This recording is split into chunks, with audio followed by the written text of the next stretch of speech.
suing to stop a presidential power grab going too far. Now, Republican leaders say that is why they need a lawsuit against President Obama to protect our Constitution.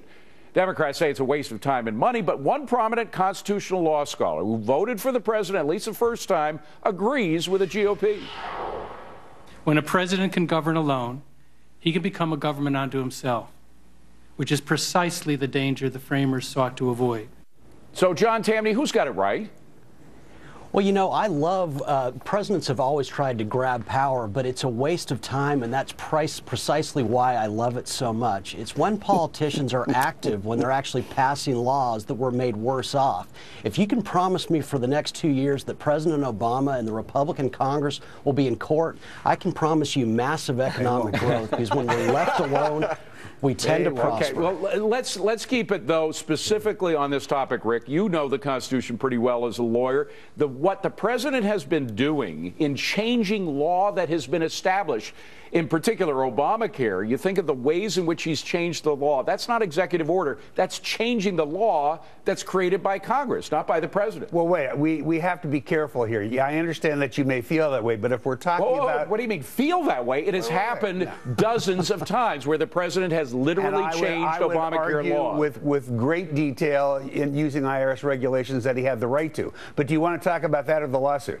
Well, if we're talking about the lawsuit, it's a very different story. Rick, the fact is whether or not suing the president for extending over his bounds as president is worthwhile. Is it or not? No, it's not, for a simple reason. The lawsuit, in all likelihood, will get tossed on standing grounds. Why? Aside from the fact, as I think John pointed out, they don't like to get involved in these squabbles between Congress and... All right. Well, Rich, hold on a second. Hold on a second. Rich, we spent a lot of time with you. Rich, the Supreme Court did just rule against the president and some of his extensions of powers by a unanimous decision in the case of the recess appointments.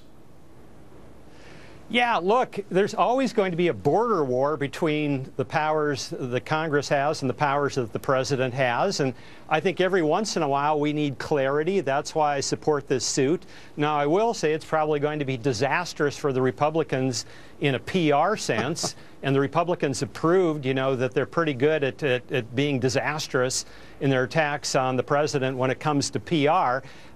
Nevertheless, you know, I think it should happen because we need clarity on this issue. Mike Ozanian, should the Republicans pursue this lawsuit or not? No, it's a big waste of time. I don't think the courts are going to take it, David.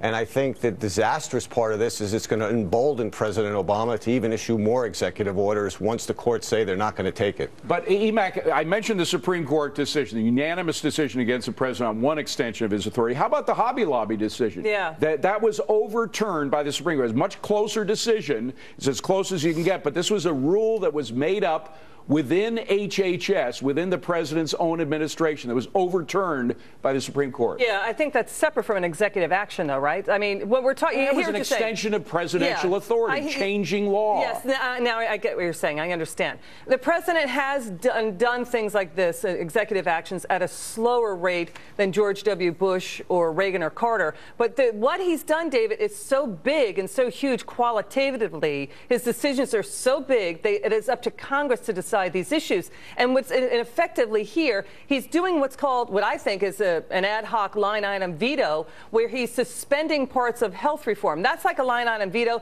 that is not allowed under current law. And so we're seeing essentially it's not just health reform, it's immigration, it's education, it's, you know, the environment, across the board, big decisions that Congress is not getting to weigh in on. Rich, to John Tamny's point that this could take years and years to decide in the courts, well, the court is deciding certain things. They decided Hobby Lobby. They decided against him in the recess appointment decision. So, you know, this, even if it goes to the Supreme Court, this could be decided within this term of the president.